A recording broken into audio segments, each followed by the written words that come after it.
हमला इस बार एलओसी के पास बैठे आतंकी कैंप्स पर नहीं था, बल्कि सीधा इस्लामाबाद में पाकिस्तानी सरकार, रावलपिंडी में पाकिस्तानी सेना और आम पाकिस्तानी लोगों पर था। कई लोग बोल रहे हैं कि भारत ने सर्जिकल स्ट्राइक या एयर स्ट्राइक क्यों नहीं की, तो उन लोगों को हम बताएं कि भारत ने इस बार जो किया है वो सर्जिकल स्ट्राइक का भी बाप है। पाकिस्तान यही मानकर बैठा था कि भारत सर्जिकल स्ट्राइक करेगा। पाकिस्तान चाहता भी यही था कि पूरा मामला सर्जिकल स्ट्राइक से ही रफा दफा हो जाए। भारत अगर सर्जिकल स्ट्राइक या एयर स्ट्राइक कर देता तो उससे पाकिस्तान को कोई फर्क नहीं पड़ता। ज्यादा से ज्यादा पाकिस्तान के 300 से 400 आतंकी मारे जाते। पाकिस्तान जैसा देश फिर नए आतंकी पैदा कर देता।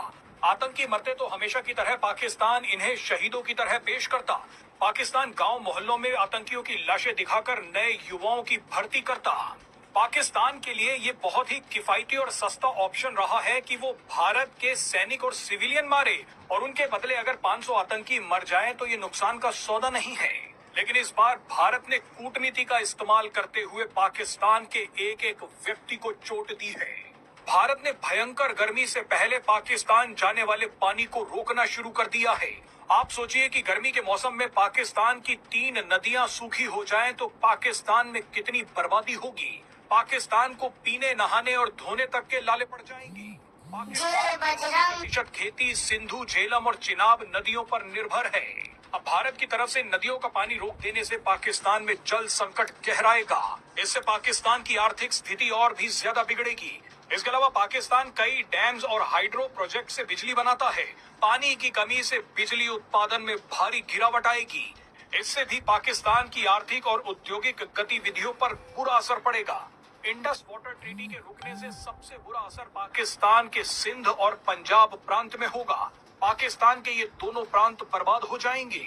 मजे की बात देखिए कि सिंध प्रांत में पहले से ही सिंधु नदी को लेकर बवाल चल रहा है। सिंध प्रांत के लोगों ने सिंधु नदी के गिरते जल स्तर को लेकर पाकिस्तान के खिलाफ बगावत छेड़ रखी है। सिंधु नदी को लेकर सिंध के लोग सड़कों पर बैठे हैं, ट्रेन की पटरियां जाम कर रखी है और अब इसी बीच भारत ने सिंधु नदी का पानी ही रोक दिया है। यानी पाकिस्तान के सिंध प्रांत में अब तबाही मचनी शुरू हो जाएगी। पाकिस्तान में गृह युद्ध जैसी स्थिति पैदा होनी शुरू हो चुकी है। इतना करने के बाद भारत ने ये ऐलान भी कर दिया है कि पाकिस्तान के साथ अब कोई व्यापार नहीं किया जाएगा। अभी तक तो पाकिस्तान कुछ हद तक भारत का सामान किसी तीसरे देश से खरीद लेता था, लेकिन अब उसे भी बैन कर दिया गया है। लेकिन अगर आप अभी भी सोच रहे हैं कि भारत कोई सैन्य एक्शन नहीं लेगा तो आप गलत हैं। पीएम मोदी ने कह दिया है कि आतंकियों को मिट्टी में मिलाया जाएगा। पाकिस्तान को आर्थिक रूप से तोड़ने के बाद पाकिस्तान पर मिसाइलें भी दागी जाएंगी।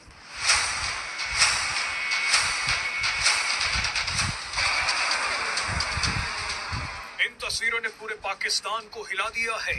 कई देशों के राजदूत अचानक भारत के विदेश मंत्री एस जयशंकर से मिलने पहुंच गए। भारत एक बहुत बड़ा खेल कर सकता है।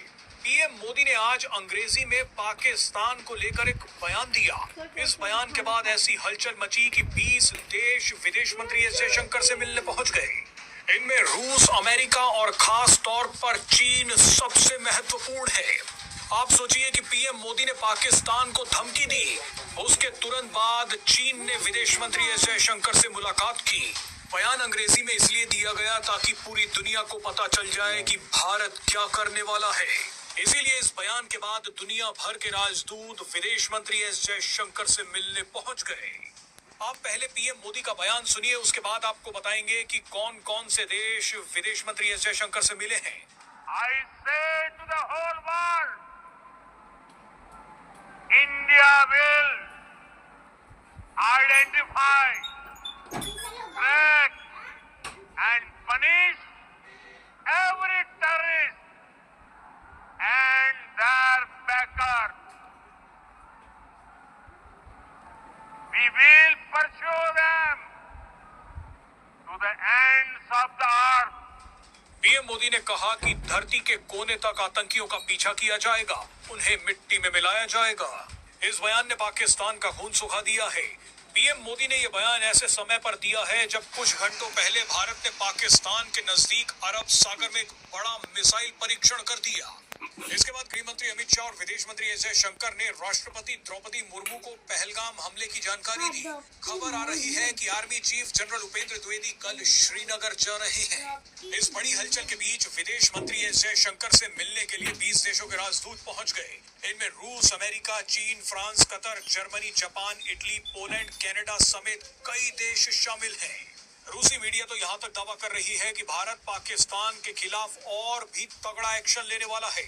विदेश मंत्री एस जयशंकर से मिलने आए इन 20 देशों के राजदूतों को बताया गया है कि पाकिस्तान ने आतंकी हमला कैसे करवाया। इसके अलावा इन राजदूतों को ये भी बताया गया है कि पाकिस्तान के खिलाफ भारत ने अब तक क्या क्या एक्शन लिए हैं। लेकिन एक्सपर्ट्स का मानना है कि भारत अब आगे क्या करने वाला है, इसका इशारा भी इन 20 देशों के राजदूतों को दे दिया गया है। दिलचस्प बात यह है कि इन 20 देशों के राजदूतों को ऐसे वक्त बुलाया गया है जब पाकिस्तान ने सिंधु जल संधि पर भारत के फैसले को एक्ट ऑफ वॉर कहा है। पाकिस्तान ने भारत के फैसले को जैसे ही एक्ट ऑफ वॉर कहा तो भारत सरकार ने भी अपने नागरिकों के लिए पाकिस्तान को लेकर एक जरूरी एडवाइजरी जारी कर दी। मोदी सरकार ने कहा है कि भारतीय नागरिक पाकिस्तान जाने से बचे। अगर कोई भारतीय पहले से ही पाकिस्तान में है तो उसे जल्द से जल्द भारत लौट आना चाहिए। सूत्रों की माने तो भारत भी एक बड़ी जंग की तैयारी कर रहा है। इसका अंदाजा इस बात से भी लगाया जा सकता है कि पाकिस्तान ने एलओसी के पास अपने सैनिकों की संख्या बढ़ा दी है।